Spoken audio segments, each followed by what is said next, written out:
दरवाजे की घंटी बजते ही मेरी नज़र घड़ी की तरफ उठ गई। कौन हो सकता है?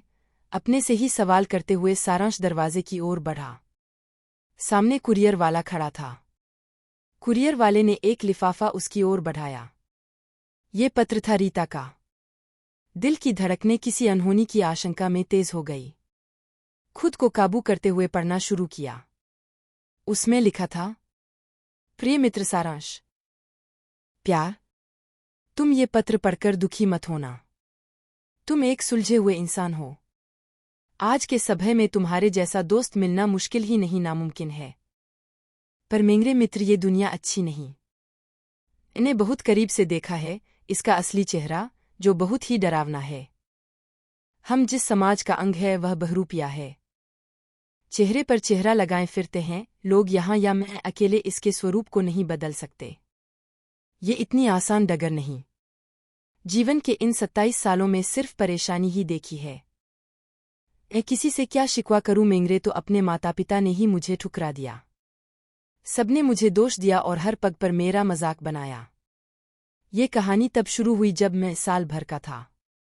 जन्म हुआ तब मैं आम लड़कों के जैसा ही था। मैं 5 बहनों में सबसे छोटा था। मेरी बहनें खेल खेल में मुझे लड़कियों के जैसे तैयार कर देती थीं। मेरा लड़की के जैसे श्रृंगार करके वे सब खूब खुश होतीं। लेकिन धीरे धीरे मुझे लड़कियों के जैसे रहना अच्छा लगने लगा। मुझे भी लड़कियों के खेल ही समझ आते थे। बड़ा होने पर हर लड़की बहन जैसी लगने लगी। इसके विपरीत लड़कों की ओर आकर्षित होने लगा। हर समय महसूस करता कि मेरा उपहास बन रहा है। सब मुझे छक्का यागे बोलते, पर मैं तो खुद को एक लड़की ही मानने लगा था। पापा को जब मालूम हुआ, वे बेहद नाराज हुए। लाजमी भी था। लोग बेटा होने की दुआ मांगते हैं और मैं बेटी बनने की तैयारी कर रहा था। इन सब कशमकश में भी पढ़ाई चालू रखी और अच्छे नंबर से पूरी भी की। दुनिया बहुत खूबसूरत है, पर मैं बदनसीब। पापा ने मुझे ठुकराया, साथ में समाज ने धिक्कारा। बस एक माँ ही थी जिसने सहारा देने की कोशिश की, पर कुछ कर न पाई। मैं हर बार चीख चीख कर कहना चाहता था, मैं लड़का नहीं वरन एक लड़की हूँ। अपने जीवन के हर उस पन्ने को आग लगाना चाहता था जहां मुझे लड़का कहा गया। चाहता था सबसे दूर जाना। इसलिए नौकरी मिलते ही बंगलौर आ गया। पर इस भेद ने यहां भी पीछा नहीं छोड़ा। यहां भी मुझे हिजड़ा बोलकर मजाक बनाया। जब भी मुझे कोई लड़का बोलता तो अंदर तक कुछ मर जाता। क्यों मुझे लड़की नहीं माना किसी ने? मैं रीता थी, रीता। रितेश तो बहुत पहले ही मर गया था। मेरे अंदर जो धड़क रहा था वो तो एक औरत का दिल था। 2 दिन पहले जब तुमने साथ जीवन व्यतीत करने का प्रस्ताव रखा तो एक बार को मन किया फौरन हाँ बोल दूं। पर अंदर की आत्मा ने साथ नहीं दिया और तुमसे थोड़ा वक्त मांगा। तुम बेहद करीब थे मेरे, पर तुम्हें इस नारकीय जीवन में धकेलना नहीं चाहती थी। ये समाज कभी ऐसे रिश्ते को नहीं स्वीकारेगा। एक सांस में ये सब पड़ गया था सारांश।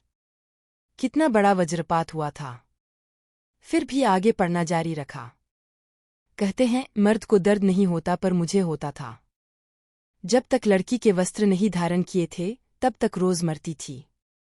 पर अपाहिज बनकर नहीं जीना चाहती थी। हर समय एक ही चाह, कोई मुझे आंटी, भाभी, दीदी या माँ बोले। मुझे हर समय अपने अंदर की औरत में एक दुर्गा दिखती थी। हर समय एक ही चाह थी कि कोई तो हो अपना जो मुझे संभाले। अधूरी सी चाह होने लगी थी माँ बनने की। कितनी बदनसीब है वो माएँ जो पैदा होने से पहले या बाद में लड़की को मार देती हैं लड़के की चाह में। भगवान के न्याय पर भी हंसी आती है मुझे। कहीं तो माँ के सीने में ममता नहीं दी और मुझे औरत का दिल लगाकर जन्म दिया। हर समय बस ठोकर ही मिली।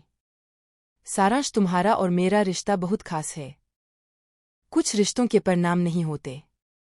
हमारा रिश्ता किसी नाम का मोहताज नहीं। मैं चाहती हूं तुम अपने जीवन में आगे बढ़ो। जब अपने अपने न हुए तो गैर से क्या शिकवा। थक गई हूं अब।